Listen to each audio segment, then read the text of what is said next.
In this video, I'm going to talk to you about a shoe that I got completely wrong this year.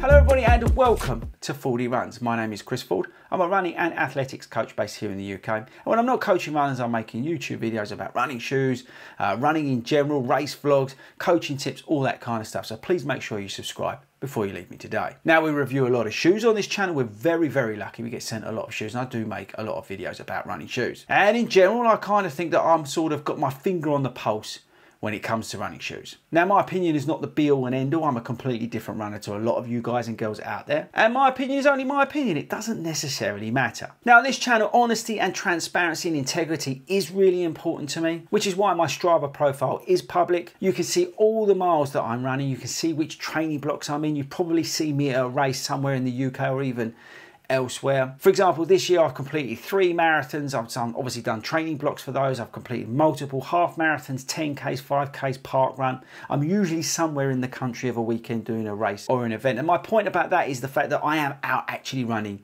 in the shoes. And I base my reviews on those miles that I'm doing. Now, that's important that you understand that. I'm not getting paid by the brands to make these videos, which is why, again, I wanted to make this video, because sometimes I get it wrong. And I think it's important to come back and say when you get these things wrong. Now, the shoe I got totally wrong is these, the SC Elite version 4. So I did some videos back in 2024 when I was training for the London Marathon in the SC Elite. Now, you can go back and watch those videos and you'll find that I said that the shoe was, firstly, it's expensive, but I just found it lacked that super shoe sort of ness, that really explosive, fast feeling, super foam in it, with working with the carbon plate to really give you that ride that will make you feel fast on race day. That was my main criticism, other than the price. Also, the weight was an issue for me as well. This is like 9.5 ounces, which is what, about 270 grams? And I thought that was too heavy for a super shoe. But here's the thing, I was wrong. I recently ran the Yorkshire Marathon in this shoe, and I have to say the shoe was remarkable. I ran that in a storm. We had 40-mile-an-hour winds, some of the worst rain I've ever run in. We was up and down hills, and it was terrible. My goal was simple: run 9-minute miles for as far as I could. I had recently done the Berlin Marathon, so I still had that in my legs because I think it was 2 weeks after. But my goal was to run 9-minute miles. I was a little bit quicker than that in places, I was a little bit slower. But in general, I was there or thereabouts. I actually finished the marathon in 4 hours and 19 minutes. I had to slow down for speed goat.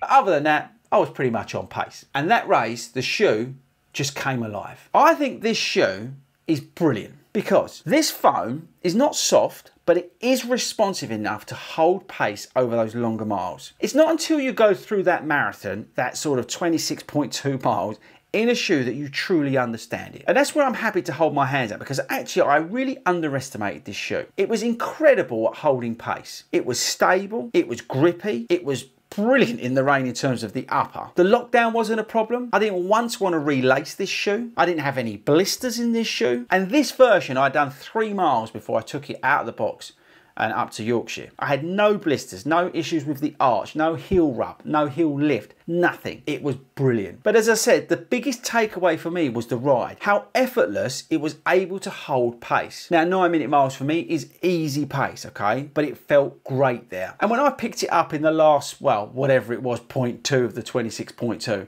and I sent it at like 6-minute miles, you can have a look on Strava, this thing was brilliant. It was so good in that marathon. I would happily run it in a marathon next year. It's stable, so if you're somebody who pronates slightly, I think this is a very good option for you. Although you'll have to remortgage, I think this is a very good option because it is so stable. Now, it's not a stability shoe in any shape or form, but the width in the heel really does help. But look at the outsole on it. As I said, I've done 26.2 miles, I've done a race in it, and I did that 3 miles. All right, that's not much mileage, you wouldn't expect much wear and tear, but I'm going to give you an example of something. Here's the Pro 4 that I did Berlin. Look how much I've shredded the outsole up. There, see that across there?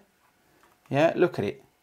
See what I've done to this shoe, and this has only done a marathon in it as well. Look at the differences. So again, kudos to the SC Elite version 4. Now look, if you said to me, FORDY, you've got to pick a shoe for your A race, I wouldn't pick the New Balance SC Elite 4. I would look at my Saucony Elite version 2 or my Metaspeed Sky Paris. They're the shoes I would consider to run that in. But if you said to me, FORDY, it's a training run, you've got to get out there, get the 26.2 miles done, it's part of a block, towards Chicago at the end of the year, then I'd pick this. So look, we've got the Adidas Pro 4 coming, Vaporfly 4 coming, we've got more super shoes coming at us. So I don't know how this will hold up, but sitting here right now, like I said to you, if I had to go and run a marathon tomorrow and you said to me, Fordy, you just got to complete it, I'd wear these. So there we go, people. I got it wrong. I think this is an excellent marathon shoe. I also think this is a good shoe for anybody who does slightly pronate, okay? Mildly pronate, I think this is a stable option for race day. I think also if you're a bigger person, this may work as well because of the stable ride. The only thing that lets this down is it's 260 pounds. I mean, that's the biggest problem I have with the shoe still, is that it's 260 pounds. If this was the same price as the other super shoes, it'd be a no-brainer for a lot of you. So think hard about it before you do get it. The other thing to remember, this is a UK 10 for me, not a 9.5. I always go up